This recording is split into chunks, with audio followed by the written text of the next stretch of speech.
money. It is almost impossible to avoid a dependent relationship on money because it is very hard to love money without wanting more of it. All one can do is attempt to limit the aspect of dependency to a minimum. Be happy if money has come to you, but never kill yourself worrying about not having enough money or spending it.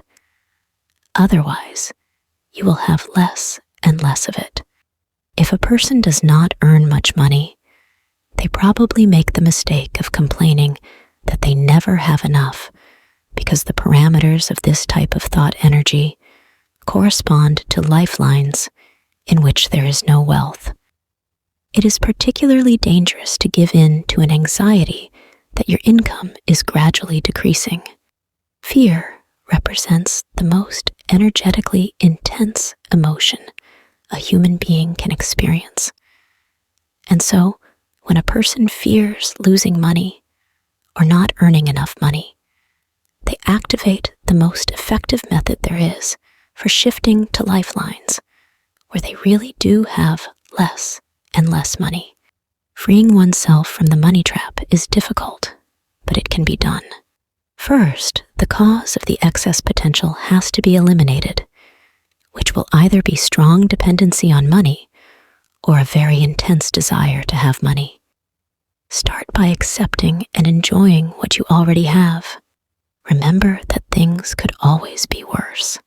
You do not have to stop wanting money entirely, but you can relax about the fact that it is not rolling in with the force of a gushing river.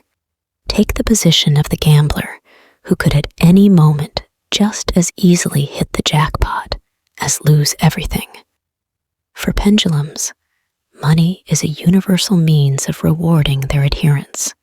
It is the activity of pendulums that has led to the widespread idolization of money. Money helps us to provide a good life for ourselves in the material world. Almost anything can be bought and sold. All pendulums use money as payment, and there is a hidden danger in this.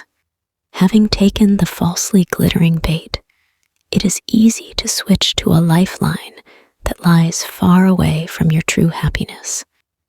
In pursuing their own interests, pendulums have created the myth that in order to achieve your goals, you have to have money.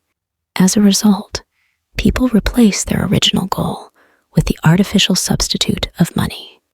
Money can be gained from different pendulums. And so, people shift their focus from the goal to money and come under the influence of a pendulum that is alien to them. People then lose a sense of what they really want from life and focus on the fruitless search for money. This state of affairs is very profitable for the pendulum, but not so profitable for the individual who becomes dependent and loses their way. No one will ever make a lot of money working for a pendulum that functions outside of the context of their true purpose, because they just end up serving someone else's objective. A lot of people live in exactly this position. This is how the myth arose that wealth is the privilege of the minority. In actual fact, anyone can become rich if they serve their own goals. Money is not the goal, nor is it really even the means to reaching the goal. It is simply an accompanying attribute. The goal is what a person really wants in life, such as to have their own house and grow roses, travel the world and visit faraway places, catch trout in Alaska, go skiing in the Alps, raise horses on their own farm, enjoy life on their own oceanic island, become a movie star or an artist. It is true that certain goals can be achieved if you have a sack of money. So this is what the majority of people do. They go after that sack. By focusing on the money, they put the goal itself on the back burner. According to the principles of transurfing, this is like trying to get onto a lifeline where a sack of money awaits. But you find it almost impossible to get there because you are working for someone else's pendulum. In the end, the person loses out both on the money and their own goal because their thought energy is focused on a substitute for their true purpose. We will return to this issue in the chapter Goals and Doors. For now, we can draw one general conclusion, which is that if you have placed the likelihood of achieving your goal on the condition of getting rich first, drop the condition fast. Let us take an example. If your dream is to travel around the world, then obviously this requires a lot of money. To fulfill your dream, do not think about the money. Keep your thoughts on the original goal.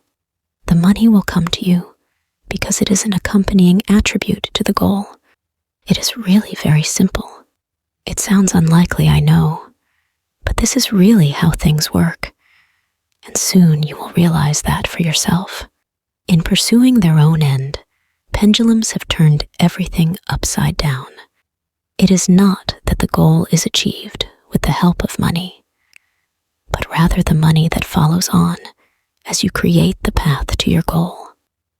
Now you can see just what a powerful influence pendulums have and how many seeds have been sown for myths and misunderstandings.